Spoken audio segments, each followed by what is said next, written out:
Assalamualaikum warahmatullahi wabarakatuh. Kita lanjutkan pada materi pertemuan kedua. Topiknya adalah permasalahan ekonomi, yaitu kelangkaan dan pilihan. Pokok bahasan pada bagian satu ini akan mencakup kelangkaan, pilihan, dan biaya kesempatan, kelangkaan dan pilihan dalam sektor perekonomian, keunggulan komparatif dan perdagangan, spesialisasi dan keunggulan komparatif, barang modal dan barang konsumsi, serta batas kemungkinan produksi. Sedangkan pertumbuhan ekonomi dan sistem perekonomian kita akan bahas pada bagian kedua materi pertemuan ini. Kelangkaan, pilihan, dan biaya kesempatan. Kita tahu bahwa keinginan manusia itu tidak terbatas, apa aja mau, tetapi sumber daya tidak terbatas. Tidak tak terbatas itu artinya sumber daya itu terbatas, dibatasi oleh ketersediaan sumber daya. Ada 3 pertanyaan dasar yang harus dijawab untuk memahami sistem perekonomian. Yang pertama itu apa yang harus diproduksi? Ya, ini harus sesuai dengan keinginan masyarakat. Bagaimana itu diproduksi? Harus secara efisien dan efektif. Efisien itu artinya bahwa perusahaan memproduksi barang dan jasa yang diinginkan masyarakat dengan biaya yang paling murah. Efektif itu barang dan jasa diproduksi dengan sumber daya yang paling sedikit. Lalu yang ini penting nih, siapa yang menikmati hasil produksi? Ini terkait dengan pemerataan. Siapa yang menikmati?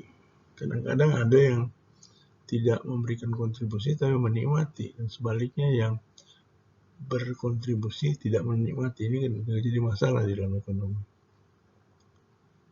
Misalnya soal sumber daya air, petani-petani yang berkorban sawahnya untuk bangun irigasi, dia tidak menikmati saluran irigasinya.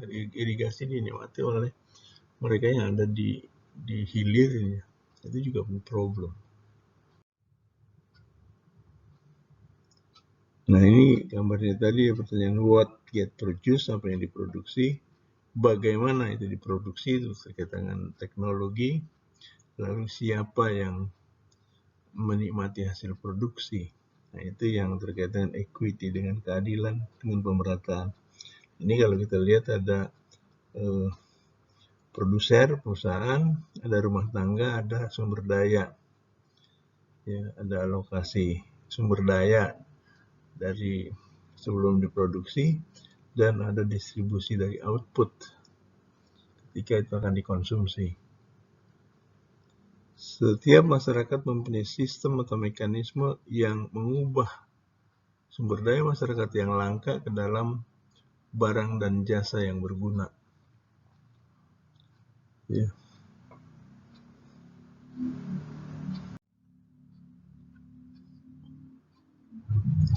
Produksi adalah proses yang merubah sumber daya langka menjadi barang dan jasa yang berguna. Sumber daya atau faktor produksi merupakan input dalam proses produksi. Barang dan jasa yang bernilai bagi rumah tangga adalah output dari proses produksi. Jadi, ini dalam sistem input, proses, output.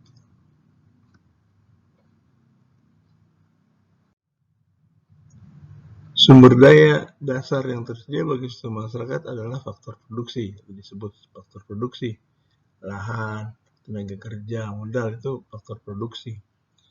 Modal merujuk pada segala sesuatu yang diproduksi untuk digunakan dalam menghasilkan barang dan jasa.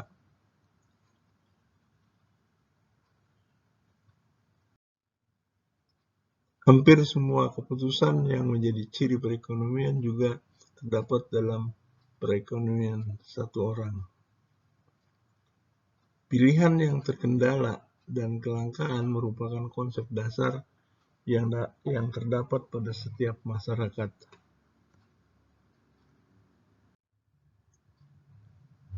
Biaya kesempatan adalah sesuatu yang kita lepas ketika kita membuat suatu keputusan atau pilihan. Produsen mempunyai keunggulan absolut dalam memproduksi barang dan jasa jika dia memproduksi menggunakan sumber daya yang lebih sedikit. Absolut itu lebih sedikit. Lihat ya nanti bedanya dengan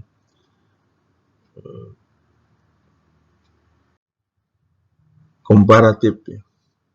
Produsen mempunyai keunggulan komparatif dalam memproduksi barang dan jasa jika dia dapat menghasilkan suatu produk dengan biaya kesempatan yang lebih rendah.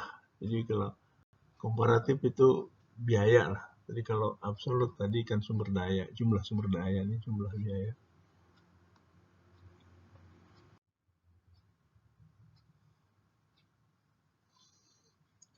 Misalnya ini kita lihat ya, daily production, produksi harian, si kayu, produksi logs, dan produksi makanan. Kalau kayu dalam satuan log, food dalam satuan basel, basel ranjang, karung. Ada 2 orang, Colin C dan Bill B.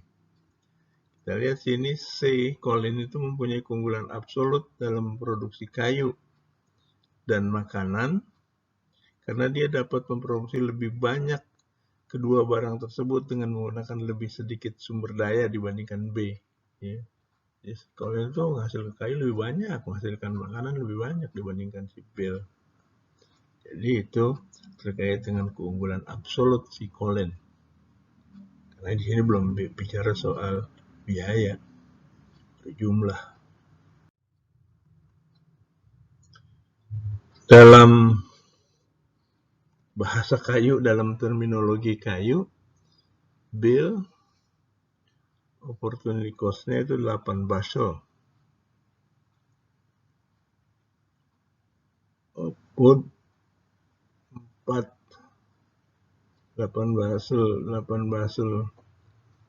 basel makanan itu sama dengan 4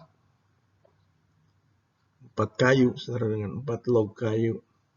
Colin itu opportunity cost dari 8 basel itu sama dengan 8 kayu. Nah, beda.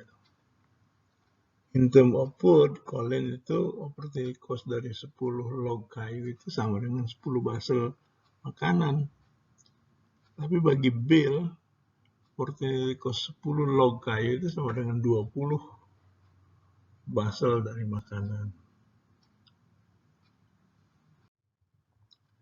Spesialisasi pertukaran dan keunggulan komparatif.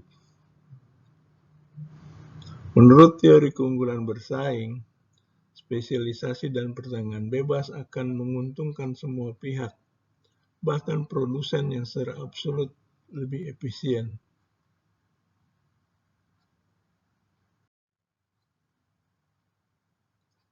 Barang modal adalah barang-barang yang digunakan dalam menghasilkan barang-barang dan jasa lain, jadi sebagai input. Kalau consumer good adalah barang konsumsi, ya konsumsi akhir itu sebutnya. Adalah barang-barang yang dihasilkan untuk dikonsumsi saat ini. Kalau yang barang modal itu tidak dikonsumsi, tapi dia digunakan sebagai input untuk memproduksi barang dan jasa yang lain. Gitu.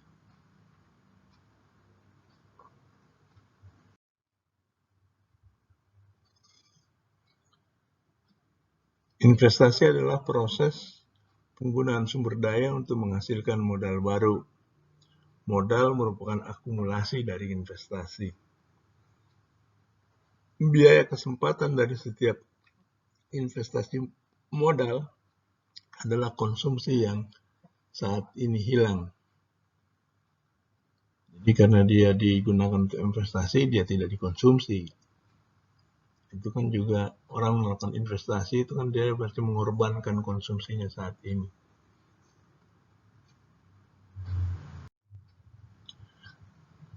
Batas kemungkinan produksi. Batas kemungkinan produksi adalah suatu grafik yang menunjukkan semua kombinasi barang dan jasa yang dapat dihasilkan jika semua sumber daya masyarakat digunakan secara efisien. Dia ada kata-kata efisien.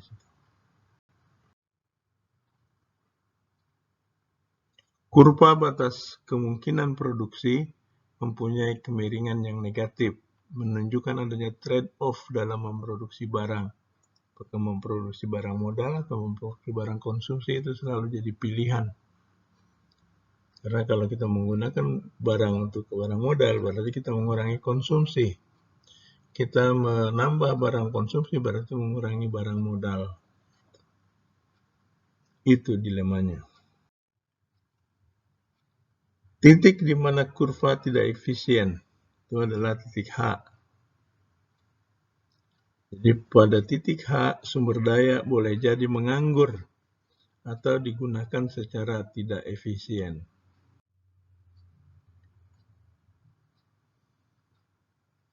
Pada titik F lebih disukai karena menghasilkan lebih banyak barang, tetapi tidak tercapai karena terbatasnya sumber daya. Pada titik C adalah salah satu kombinasi barang yang akan dihasilkan jika semua sumber daya dimanfaatkan secara efisien. Jadi yang mungkin di C. F sih bagus-bagus saja. Kalau H itu banyak sumber daya yang mengandung. Jadi yang efisien itu di C, produksi pada titik C. Atau pada batas kemungkinan produksi itu. Pada kurva batas kemungkinan produksi.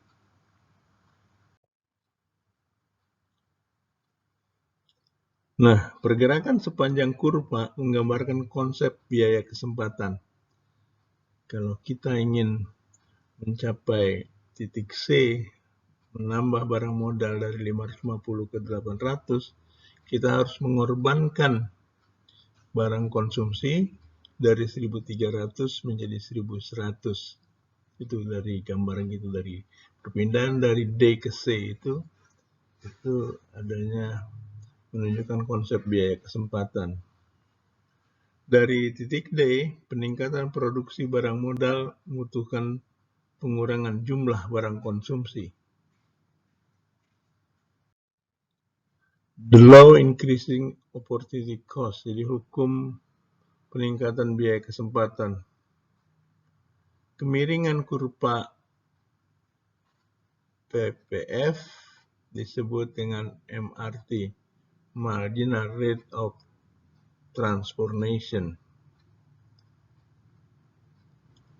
Slope negatif dari kurva PPF mencerminkan hukum pertambahan biaya, hukum peningkatan biaya opportunity, biaya kesempatan. Jika produksi dinaikkan pada suatu barang, maka kita akan menderita secara progresif lebih dari yang lain. Coba lihat, kita untuk mendapatkan sesuatu, kita harus mengorbankan sesuatu yang lain. Saya kira untuk bagian pertama cukupkan sekian dulu, nanti kita bahas tentang pertumbuhan ekonomi dan sistem perekonomian pada bagian yang kedua. Terima kasih. Assalamualaikum warahmatullahi wabarakatuh.